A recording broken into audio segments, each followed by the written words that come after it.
तो हमारे साथ हैं राजेंद्र सचदेवा साहब, चेयरमैन सचदेवा ग्रुप। बहुत बहुत स्वागत है आपका।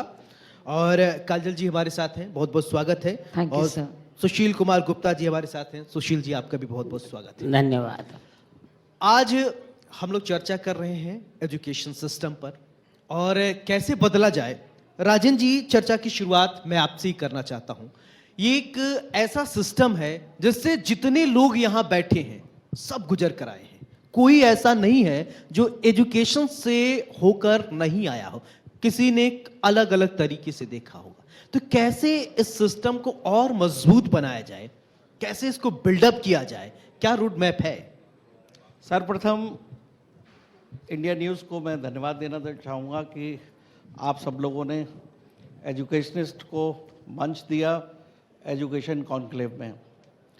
मैं आपको बताना चाहूँगा कि जो नेशनल पॉलिसी की बात कर रहे हैं आप एजुकेशन की, तो फिर सबसे इम्पॉर्टेंट जो चेंज आपको नज़र आता है उसमें सरकार ने पहली बार एजुकेशन पॉलिसी बनाते समय नर्सरी एजुकेशन को एजुकेशन सिस्टम में अडॉप्ट किया। ये बहुत बड़ा चेंज है और ये चेंज मैं गर्व के साथ कह सकता हूँ कि हम जैसे लोग जो एजुकेशन सिस्टम में आए, जिन हमारे साथ गुप्ता जी मेरे सीनियर हैं, हम सब लोगों ने जब एक एजुकेशनल इंस्टीट्यूशंस बनाने की कोशिश की तो हम लोगों की सोच थी कि एजुकेशन नर्सरी से होनी चाहिए। तो पहले सरकार के पॉलिसी के हिसाब से क्लास 1 से एजुकेशन मानी जाती थी। अब सरकार ने एक्सेप्ट किया नर्सरी से एजुकेशन को। तो ये हमारी बहुत बड़ी सफलता है कि हम इंस्टीट्यूशंस जो बहुत पहले कर रहे थे वो सरकार ने किया। तो ये मुझे लगता है कि आपको सरकार का धन्यवाद देना चाहिए, या हमारे एजुकेशनल इंस्टीट्यूशन जिनको आप वर्ड यूज़ करते हैं प्राइवेट प्लेयर्स, तो शायद मुझे कुछ ऐतराज़ होता है इस बात पे कि हम लोग वो लोग हैं जिन लोगों ने एजुकेशन में रिवॉल्यूशन लाया जी। और रिवॉल्यूशन लाते लाते ही इस तरह के पैटर्न्स अडॉप्ट किए जिसमें सरकार ने भी एक्सेप्ट किया। तो हम उसके सरकार के आभारी हैं कि उन्होंने हमारी योजनाओं को लागू किया। काजल जी, मेरा सवाल आपसे, आप जी एक महिला हैं और इस समय बेटी पढ़ाओ बेटी बचाओ बहुत जी सर। तेजी से अभियान चल रहा है। जी सर। समाज में महिलाओं की स्थिति और कैसे सुदृढ़ किया जाए, बेटियों को कैसे और मजबूत बनाया जाए जी। कि नेतृत्व बेटियां करें। और हमारे बीच में एक ऐसी भी बेटी लक्ष्मी जी बैठी हैं जो नेतृत्व क्षमता आप देख रही हैं। हर बेटी और हर बेटी का माँ बाप जो है, इस तरीके की एक बेटी हमारे बीच में निकल कर आए, कैसे शिक्षा दिया जाए? पहले तो मैं आप सबको आए हुए सभी अतिथियों को सादर नमन करती हूँ। और आपने बहुत अच्छी बात कही है कि हम लोग कैसे और बेहतर सोसाइटी को बना सकते हैं, कैसे हम लोग काम कर सकते हैं बेटी बचाओ बेटी पढ़ाओ पे। तो योगी जी का जो विज़न है और मोदी जी का जो विज़न है वो बहुत ही बेहतर है।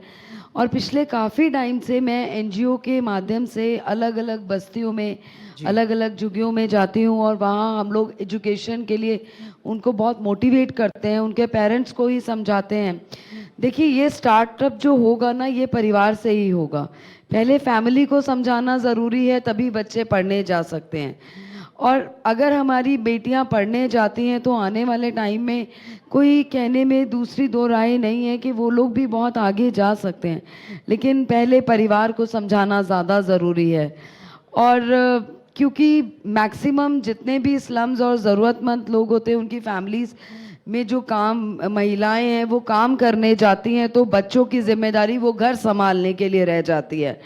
तो जब हम लोग जाते हैं तो वो लोग, यही हमें पता लगता है कि वो अपना बड़ी बहन है तो वो पहले स्कूल पढ़ने जाती थी, अभी नहीं जाती है क्योंकि उसके छोटे भाई बहन को उसको लुक आफ्टर करना पड़ रहा है।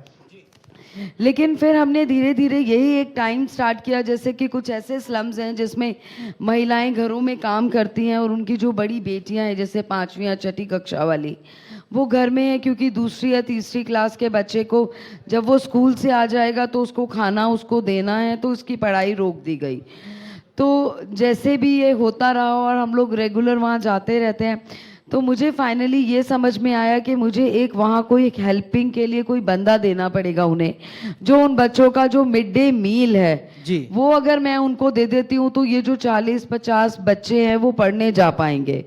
तो मैंने साथी फाउंडेशन की अपनी संस्था के अंडर ये काम किया कि वहाँ पर 1:30 बजे खाना बच्चों का पहुँच जाता है, और प्लस जो अटेंडेंट है वो करीब करीब 4:30 बजे तक, जब तक उनकी माताएं वापस नहीं आती तब तक वो उनको वहाँ अटेंड करता है। तो जो अब बच्चे स्कूल नहीं जा रहे थे उन्होंने धीरे धीरे स्कूल जाना गवर्नमेंट स्कूल्स में स्टार्ट कर दिया है। आप स्लम एरिया के लिए काम कर रही, वहाँ एजुकेशन सिस्टम बहुत कॉम्प्लिकेटेड होता है। ज़्यादातर बच्चे के माँ बाप जो है छोटे छोटे अपने व्यापार में लगे होते हैं, वो जाने नहीं देते हैं बच्चों को। और बहुत ज़्यादा आपके सामने चैलेंजेस भी आते होंगे कि घर वाले कहेंगे नहीं आप रोटी बनाओ, चूल्हा चौकी चार दीवारी यहीं तक रखो, लेकिन चूल्हा चौकी चार दीवारी से निकालकर विद्यालय की चार दीवारी और ब्लैक बोर्ड तक पहुंचाने तक कितना संघर्ष करना पड़ता है। सर आप बिल्कुल सही कह रहे हैं। जितने भी स्लम एरियाज़ हैं उसमें जो पेरेंट्स हैं वो कहीं ना कहीं काम करते हैं। फादर भी सुबह निकलते हैं, मदर्स भी ऑलमोस्ट 8 बजे तक वो लोग चले जाते हैं। बच्चे पढ़ना चाहते हैं, और जब हम लोग वहाँ जाते हैं ना तो वो हमें यही कहते हैं कि मैडम मैं कब स्कूल जाऊँगा, मेरी एडमिशन करा दो मैडम। और जब जो बच्चे पढ़ने जाते हैं, क्योंकि देखिए हम हर महीने स्टेशनरी और ये सब चीज़ें बच्चों को देते हैं जी। तो जब उन बच्चों की शक्ल देखते हैं, उन बच्चों को देखते हैं, उनको हमें देख के ऐसा लगता है कि यार हम इनके लिए कुछ नहीं कर पा रहे हैं। लेकिन मुझे लगता है कि सर धीरे धीरे समय तो ज़रूर लगा, कम से कम 6 महीने से ज़्यादा मुझे समय लगा, लेकिन बहुत सारे अप्रॉक्सीमेटली 180 लड़कियां ऐसी हैं 3rd 4th स्टैंडर्ड में, उनके एडमिशन्स हम करवा पाए। सुशील जी हमारे साथ हैं, निदेशक प्रोड्यूस पब्लिक स्कूल की आप हैं। पब्लिक स्कूल, छोटे छोटे बच्चे, चैलेंजेस बहुत होते हैं। घर से निकल के आ रहे हैं, LKG से बात करते हैं, क्योंकि ये नींव से अगर नहीं बात करेंगे सीधे अगर पेड़ पे जाएंगे सर पेड़ सूख जाएगा।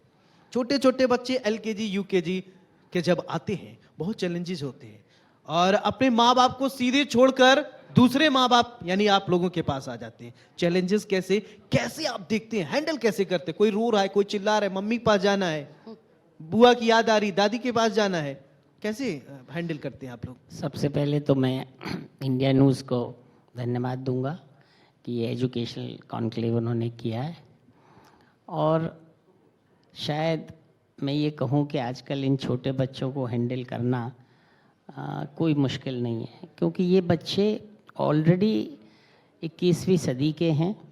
आज 3 साल का बच्चा जो कि नर्सरी में हमारे प्राइवेट अनएडेड स्कूल्स में आता है वो मन से आता है जी, और उसको पढ़ने में और स्कूल के आने में कोई परेशानी नहीं होती है।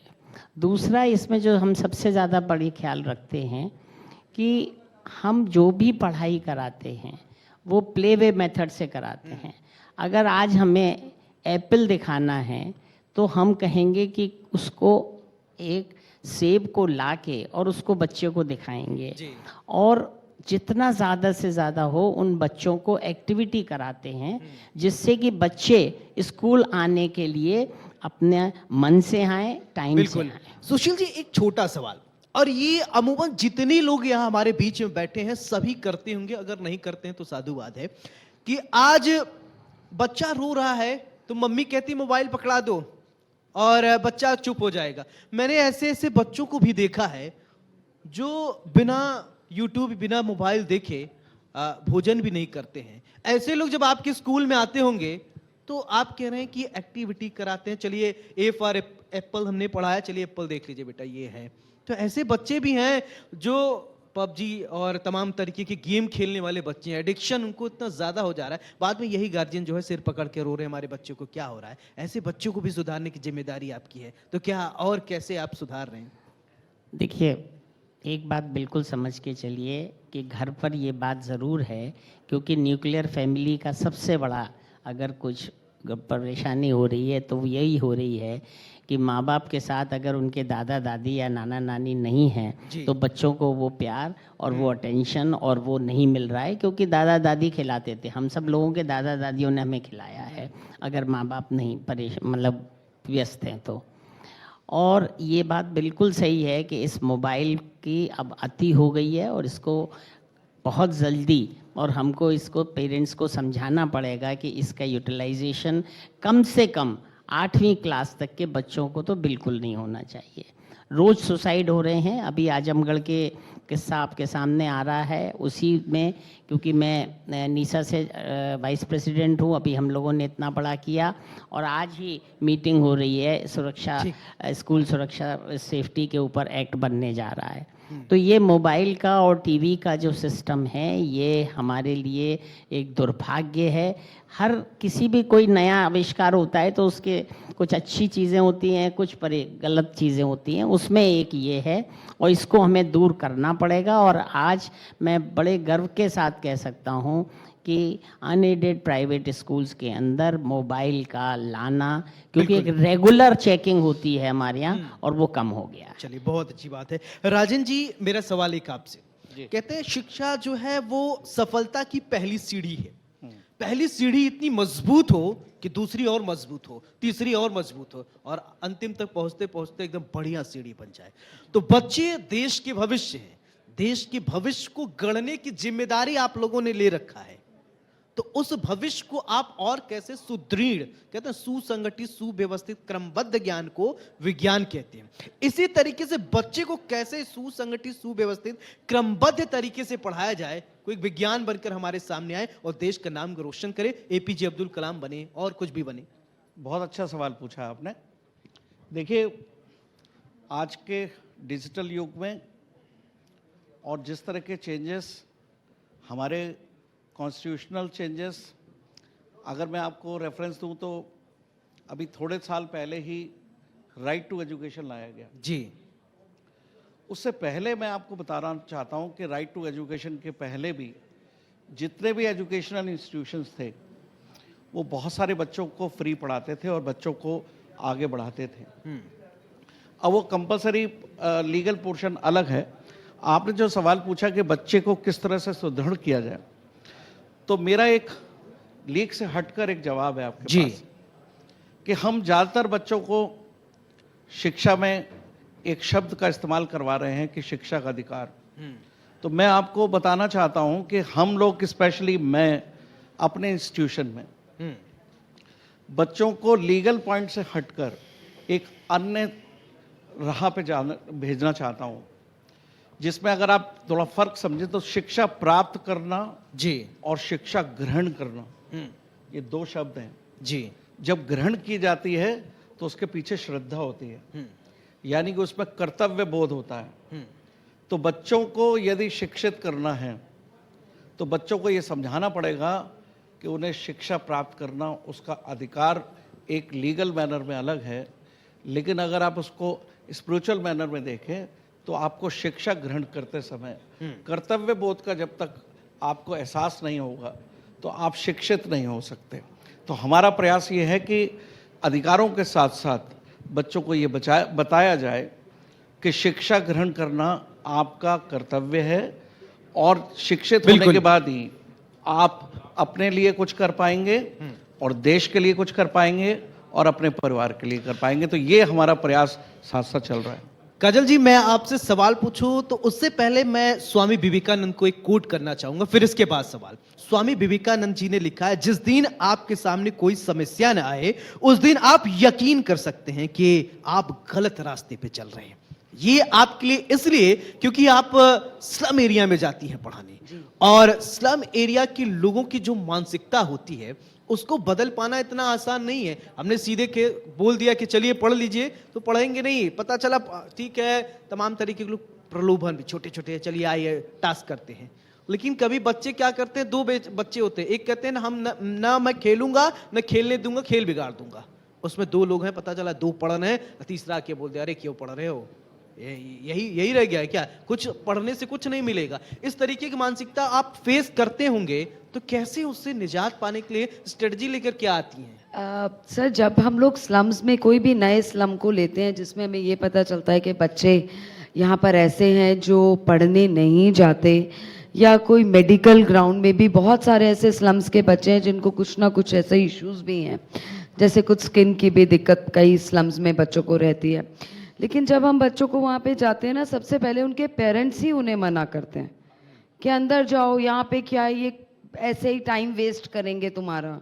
तो सबसे पहले तो पेरेंट्स को समझाना पड़ता है कि हम लोग यहाँ पर आए हैं, आप ही के बच्चों के अच्छे भविष्य के लिए यहाँ हैं और चाहते हैं कि आपके बच्चे पढ़ने जाएं। तो मुझे लगता है कि कम से कम भी 1-1.5 महीना तो हमें पेरेंट्स को काउंसल करने में ही लग जाता है।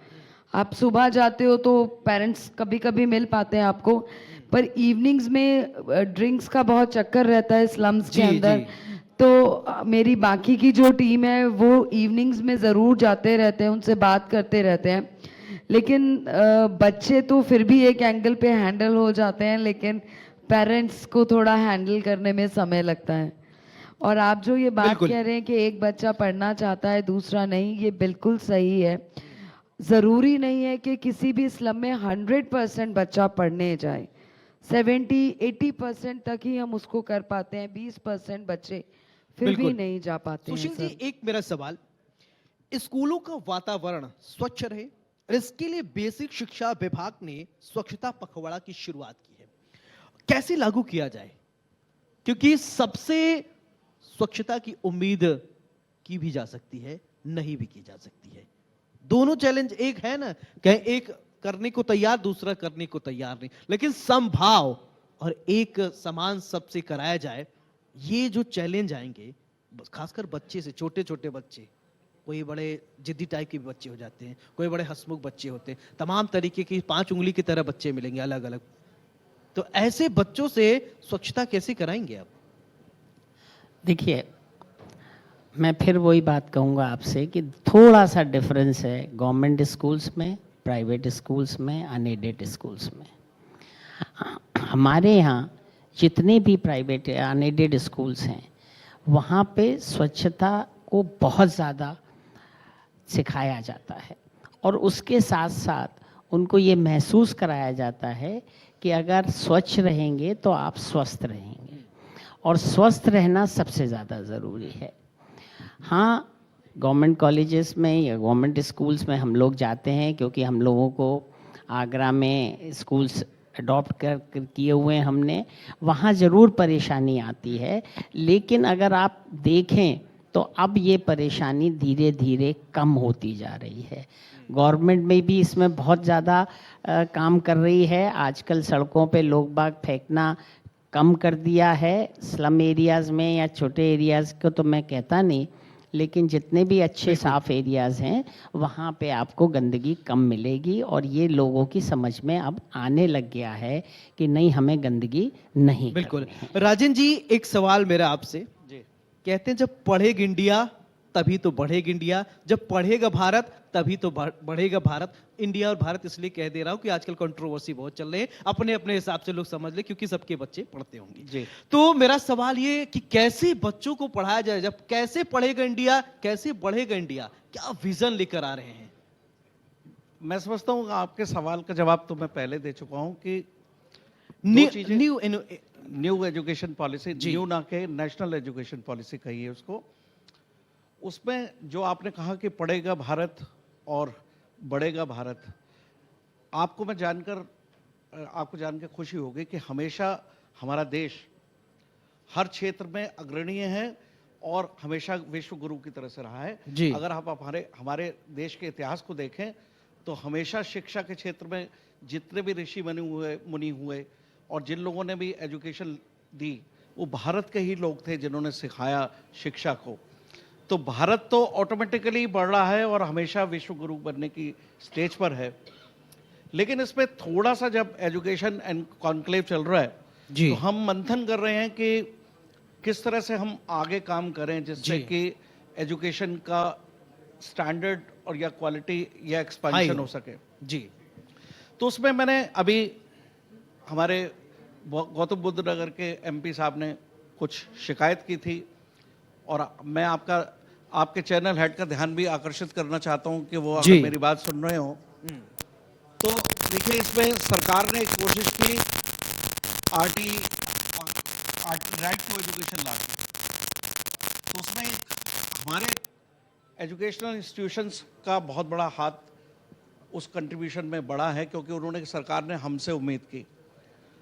लेकिन अगर आप आगे बनाना चाहते हैं भारत को, तो दो पैरेलल प्रॉब्लम चल रही हैं जो कॉन्क्लेव में मैं जी। आपके माध्यम से एजुकेशन मिनिस्टर और सरकार को संदेश देना चाहता हूं कि जब जब नेशनल एजुकेशन पॉलिसी का मैटर आया तो उसमें ज़्यादातर देखा गया कि एक सेक्शन ऑफ सोसाइटी इग्नोर किया गया।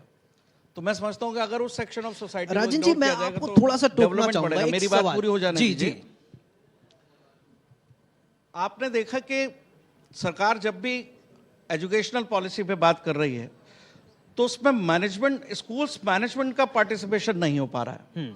तो क्या आप समझते हैं कि schools management, specially we the unaided schools, जो हमेशा एडमिनिस्ट्रेशन के साथ, प्रिंसिपल के साथ, मैं सुशील जी मेरे साथ आगरा में रहते हैं, हम लोग पूरा दिन सवेरे से लेकर रात तक प्रिंसिपल के साथ एजुकेशन इम्पार्टिंग में इक्वल कंट्रीब्यूशन करते हैं। 55% जी।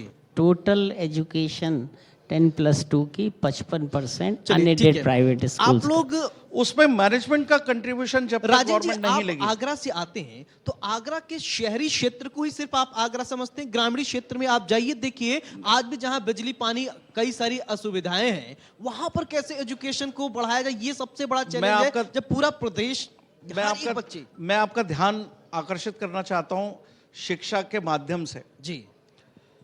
अगर किसी व्यक्ति ने एजुकेशन लेनी है हाँ। उसका फ्लेयर है, तो उसे ना तो सुविधा की जरूरत है। अगर आपने एकलव्य की कहानी सुनी हो और पुराने लोगों की कहानी सुनी हो कि पेड़ के नीचे लोग बैठ के पढ़े, उनके पीछे उनकी दृढ़ इच्छा थी।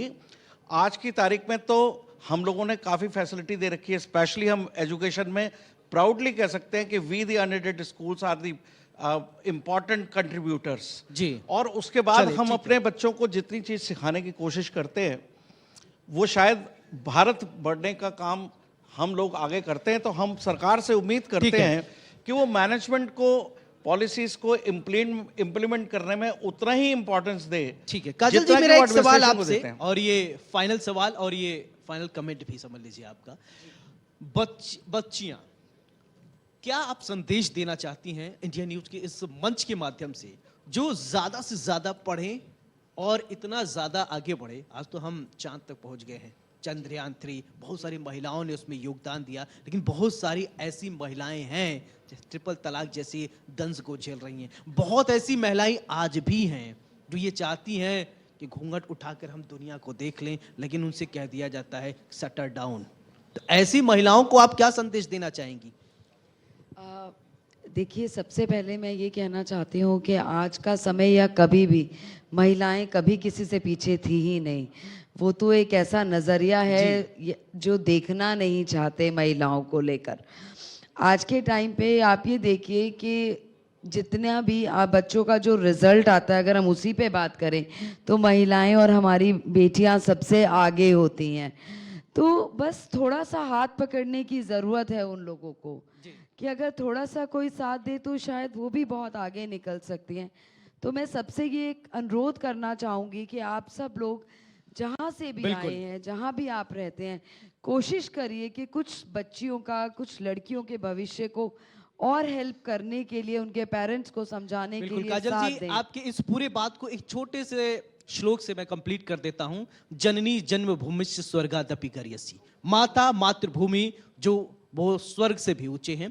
और इसी के साथ राजन जी, बहुत बहुत शुक्रिया आपका। काजल जी, आपका भी बहुत बहुत शुक्रिया। सुशील जी, आपका भी बहुत बहुत शुक्रिया।